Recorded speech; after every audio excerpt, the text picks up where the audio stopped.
గణేష్ అన్న ఏంటంటే very focused man.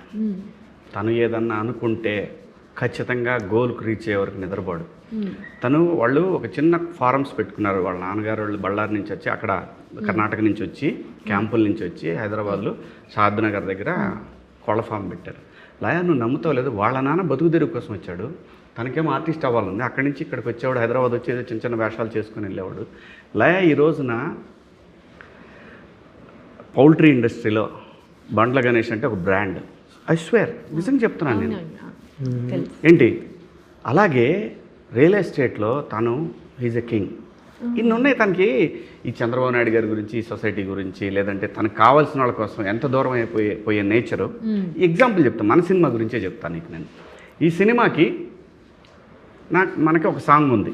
నేను అనుకున్నాను ఈ సాంగ్ ఎలాగైనా ఈ సినిమాలో పెట్టాలి, ఈ సాంగ్ చాలా చాలా దూరం తీసుకెళ్ళిద్ది అన్నప్పుడు అలా ఈ సాంగ్కి నేను అనుకున్నది ఏంటంటే, ఈ సాంగ్ చేస్తే కొంచెం Hindi song, actual Urdu song అనుకున్నాను నేను. అప్పుడు జానీ లీవర్ అని చెప్పి నేను మాట్లాడుతుంటే మా అబ్బాయి అన్నాడు, కాదు మా చిన్నోడు రిక్కీ, బండ్ల గణేష్ అంకుల్ని అడుగు నాన్న. గణేష్ అన్న ఈ సాంగ్ కానన్న. లేదు నాన్న నీకు తెలీదు, ఆయన ట్రెండింగ్లో ఉన్నాడు నాన్న, ఆయన చేస్తే చాలా బాగుంటుంది, మనకి హెల్ప్ అయ్యిద్ది అని అన్నాడు. సరేరా అన్నకి ఇష్టం ఉంటే అడుగుతాను నన్ను. రాయి నువ్వు నమ్మవు అన్న, ఒక చిన్న సాంగ్ ఉంది వినిపిస్తాను, ఊరికే వినన్నా నువ్వు, నేను ఎందుకు ఈ సినిమాకి ఈ సాంగ్లో నువ్వు ఉంటే బాగుంటుందండి. ఊరుకోరా, మనం ఎందుకు ఇప్పుడు సాంగ్ చేయటం వద్దు, బాగోదురా. లేదు ఊరికినే నువ్వు చేయకపోయినా పర్లేదన్నా, సాంగ్ ఒకసారి వింటావా అన్న. సరే ఇంటికి రా అన్నాడు.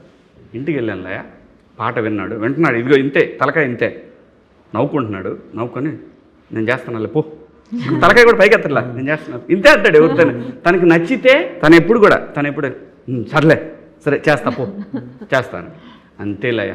ఆ తర్వాత సహజంగా ఏంటంటే, నేను డబ్బులు లేకుండా ఎవరితోనూ పని చేయించుకోను. నేను అన్నకి నేను డబ్బులు ఇచ్చే స్థాయి కూడా కాదు.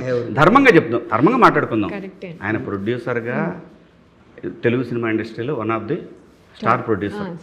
ఆపేశాడు, తను స్టార్ ప్రొడ్యూసర్గా ఉన్నప్పుడే ఆపాడు తప్ప సినిమాలు పోయి ఆపలేదు. ఆయనకి డబ్బులు నేను ఎలా అడగలే. అయినా సరే అన్నా ఏదోటి చేస్తా అన్నాను. నర్మయ్ ఎవడరా నువ్వు నాకు చేయటం ఏందిరా, నీ బుద్ధి ఉందా ఏమన్నా, ఏం మాట్లాడుతున్నావు నువ్వు? ఫ్రెండ్షిప్ అనేది అప్పుడప్పుడు ఇప్పుడు అన్ని జీవితంలో ఒకటే కాదు కదా, అంత డబ్బు తీసుకునే దగ్గర డబ్బులు తీసుకుంటాను, వసూలు చేసే దగ్గర చేస్తాను. నేను ప్రతిరోజు డబ్బు కోసమే పనిచేస్తాను. మనస్సాక్షి అని ఉంటుంది కదా, మన అనేవాడికి ఉంటుంది కదా. మన శివాజీ ఇచ్చే డబ్బులు కాదు కదా నాకు. శివాజీ సక్సెస్ కొట్టాలి, నంబర్ 1 ఉండాలి. శివాజీ గతంలో పడ్డ ఇబ్బందులు నాకు తెలుసు, ఎందుకంటే అన్యాయంగా జనంలో దారిని పోయి అన్ని మరాడి ఎత్తి మీద వేస్తారు. శివాజీ క్యారెక్టర్ నాకు తెలుసు, శివాజీ క్యాలిబర్ నాకు తెలుసు, శివాజీ వ్యక్తిత్వం నాకు తెలుసు. శివయ్య అనేవాడు ఎంతోమంది నిలబడ్డాడు, ఏదున్నా బోళాగా మాట్లాడతాడు. మేమందరం మా నోట్లో ఒకటి, మనసులో ఒకటి, పొట్టలో ఒకటి, ఇంకా కింద ఒకటి, తల్లో ఒకటి ఉండదు. మా మనసులో ఏది ఉంటే నోట్లోంచి బయటికి రావటమే మా స్టైల్ అది. నేను మా శివాజీ ఎప్పుడైనా ఒక స్కెచ్ చెయ్యం, పలానా లయ వస్తుంది, లయతో ఇట్లా మాట్లాడాలి, ఇట్లా చేయాలి, మేము డిజైన్ చెయ్యం. నాకు కనపడంగానే మాకు ఏది ఉంటే అది మాట్లాడేస్తాం. దాని తర్వాత మంచి అయితే హ్యాపీ, చెడు అయితే తీసుకుంటాం. ఎందుకంటే మనాడు జనం కోసం అనుకున్నది మాట్లాడితే ఎవరెవరో మనం మాట్లాడారు. నేను అనుకున్నాను ఇది అన్యాయం కదా, ఇది ఎంత అన్యాయం, ఎందుకు ఇట్లా మాట్లాడొచ్చా? మంచి కోసం మాట్లాడాడు, అందరం బాగుండాలని మాట్లాడాడు.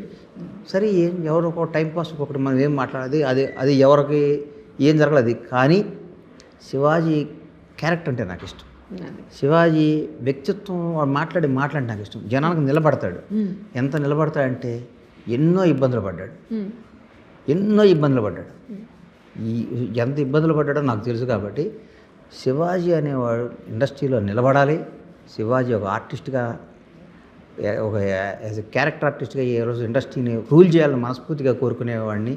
వాళ్ళ కుటుంబం తర్వాత ఎవరు ఉన్నారంటే ఫస్ట్ నేనే ఉంటానని నేను నమ్ముతున్నా. ఖచ్చితంగా నేను నమ్ముతాను. ఎందుకంటే